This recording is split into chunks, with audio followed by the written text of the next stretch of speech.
She rescued a boy from a fire. 20 years later, he rebuilt the town's fire station for her. Anna Thompson, 32, worked as a 911 operator in the quiet town of Willow Creek, Oregon. Her voice was a steady anchor during chaos, calm and comforting when panic took over.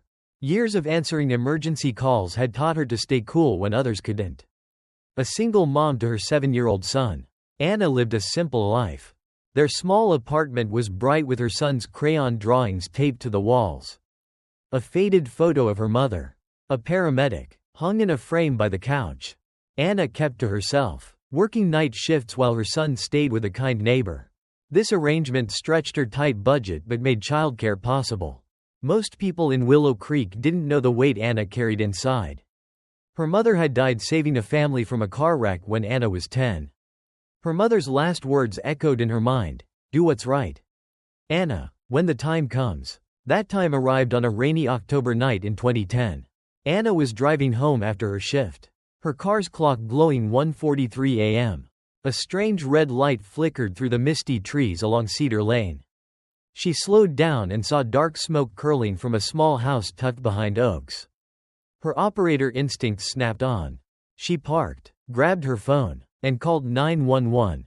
"House fire at 19 Cedar Lane," she told her coworker on duty. "Send every unit you've got." As Anna neared the house, heat hit her face like a wave. Through a window, she saw a boy, maybe 8, banging on the glass, his face twisted in fear. Flames licked the front door, blocking the way out. A few neighbors stood outside, coats thrown over pajamas, staring at the blaze. Someone shouted about a gas line in the yard. Another said the fire truck was 10 minutes away. "There's a kid inside," Anna called out. The neighbors looked scared, frozen in place. An older man grabbed her arm. "You can't go in there. You've got a son to think about." Anna's hands shook as she pulled free. Her mother's face flashed in her mind. How many nights had she pictured her mom's last moments? Running toward danger? Anna had promised herself her son would never lose her like that. But the boy's terrified eyes, lit by the fire, stirred something deep inside. "Not one more kid," Anna whispered. "Not if I can stop it." A woman's voice broke through the roar of the flames. "The roof's gonna cave in." Anna yanked off her jacket, wrapped it around her hand, and slipped off her sneakers. The wet grass chilled her bare feet. But she didn't care. Everything slowed as she ran to the side of the house. The fire hadn't reached one window yet, and the smoke was thinner there. She smashed the glass with her jacket-wrapped hand. Sharp edges cut through the fabric, slicing her wrist. Pain flared, but adrenaline pushed it away. Smoke poured out as Anna climbed through, dropping to her knees inside. The air was thick, burning her throat with every breath. "Hey, where are you?" she shouted, crawling low to avoid the smoke. A weak cry led her through the haze. Under a couch, she found the boy, curled up and trembling. His pajamas were scorched, his cheeks smudged with ashen tears. "I'm getting you out," Anna said, pulling the boy close. "Cover your mouth with this." She ripped a piece of her shirt and pressed it to his face. They crawled back toward the window. A loud crack split the air as part of the ceiling fell, sparks flying everywhere. Anna lifted the boy through the window and climbed out after him. Flames were creeping up the walls as they escaped. She carried the boy across the lawn, her feet numb from the cold ground. Neighbors rushed to help, taking the boy as sirens wailed in the distance. Anna slipped back to her car and drove off. She left behind only footprints in the mud, a torn scarf by the window, and a woven string bracelet that had fallen from her wrist. Sometimes heroes don't want fame. They just do what's right and fade away. Have you ever known someone like that? The boy Anna saved was Noah Carter, an orphan living with his uncle. His parents had died in a plane crash 2 years earlier. The fire, sparked by a faulty heater, started while his uncle was at a late shift at the town clinic. Noah had been alone in the house. After the fire, Noah grew quiet, barely speaking. The fear from that night stayed in his eyes. But something else grew too. A need to know the woman who saved him. Noah started sketching the same image over and over. A woman with short hair, a cut on her arm, and a soft voice. "My protector," he'd whisper when asked about his drawings. His uncle saved every sketch, amazed at how clear the details were for a young child. The string bracelet, singed but whole, became Noah's treasure. He kept it in a tiny tin box under his pillow. When his counselor asked why it mattered so much, Noah said, "Because she didn't have to come for me. But she did." Meanwhile, Anna's life fell apart in small, hidden ways. The cut on her wrist needed 12 stitches. She told the doctor it happened slicing vegetables. The burns on her hands and arms were tougher to explain. She took unpaid leave from the 911 center. Her absence during the fire, her own rescue, raised questions. A nearby store's security camera caught her car near Cedar Lane. Her boss called her in. "You left your shift early." "Anna," he said, "you didn't follow protocol." "I was driving home," she said, hiding her bandaged arms. "I saw the fire and reported it. But the timing didn't add up." Anna got a written warning. Her finances, already tight, got worse. Typing with her injured hands was slow and painful. She quit the 911 job and took a night shift at a local diner. The owner didn't ask about her scars. Anna never regretted what she did. On hard nights, when her son asked why they ate canned soup again, she'd look at her scars. She'd remember the boy's face. That was enough. She never told anyone about that night. Her scars were her secret. A quiet promise kept to her mother's memory. Years passed. Noah's uncle passed away when he was 15. He moved through foster homes but stayed focused.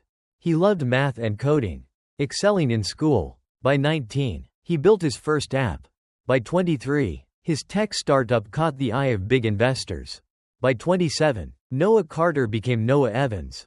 Using his uncle's last name, he was the founder of SafeLink, a company that changed online privacy.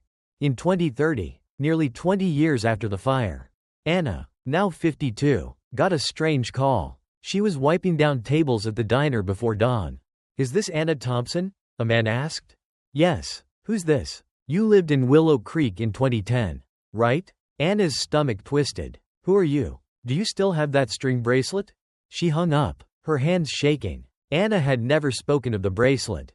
How did anyone know? The next day, a plain envelope sat outside her apartment. Inside was a blurry photo she'd never seen. It showed her carrying a boy from a burning house. Her short hair clear through the smoke. Someone had been there. Someone had seen her. That night, folding towels with the TV on. Anna stopped cold. A news segment highlighted America's top young tech leaders. Noah Evans was the focus. The camera showed a confident man, but his eyes reminded Anna of the scared boy from years ago. On a shelf behind Noah was a small tin box. It matched the one Anna's mother had given her as a kid. "Mr. Evans," the reporter asked, "if you could change one moment in your past, what would it be?" Noah's face softened. "I'd find the woman who pulled me from a fire when I was 8. He said, "I'd give her back something she lost." The camera zoomed in on him, then cut to a break. Anna dropped a towel, her heart racing. She never wanted attention, but now it was coming for her. That night, Anna couldn't sleep. She stood in her bathroom, staring at the silvery scars on her arms. They twisted like vines, a map of that rainy night. She'd hidden them under sweaters. Even in summer, they were hers alone, not for the world to see. Her son, now 27 and working in Seattle, called the next morning. "Mom, something's up," he said. "A detective asked about you and a fire in 2010. What's going on?" "It's nothing, honey," Anna said, her voice tight. "Just an old story." "It's a big deal to someone," he said. "They mentioned a tech millionaire looking for you." After the call, Anna opened her nightstand. Inside a tin box was a string bracelet, faded but identical to the one she'd lost. Her son had made it for her years ago. It tied her past to that night. Have you ever done something good and been forgotten? Would anyone thank you after 20 years?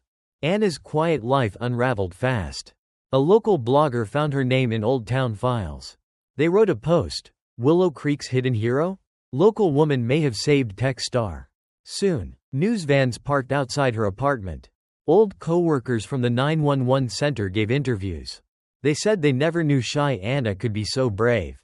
The fire chief, who knew Anna's mother, spoke to the press. "I kept her secret for years," he said. "This story deserves to be told."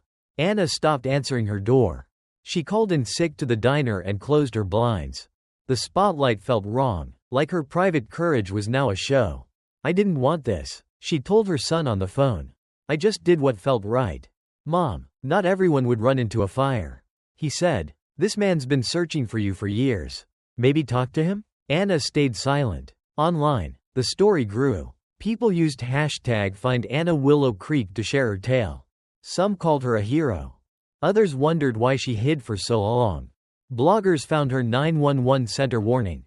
They spun theories. Was she hiding something darker? The words hurt more than her scars ever did. On a foggy March morning in 2031, Willow Creek's Main Street buzzed. 3 sleek SUVs pulled up at the town's old fire station. Security guards stepped out, checking the growing crowd. Noah Evans emerged, dressed simply in jeans and a sweater. His $3.8 billion fortune didn't show in his quiet smile. Cameras flashed as reporters shouted, "Mr. Evans, are you here for Anna Thompson?" Noah raised a hand for quiet.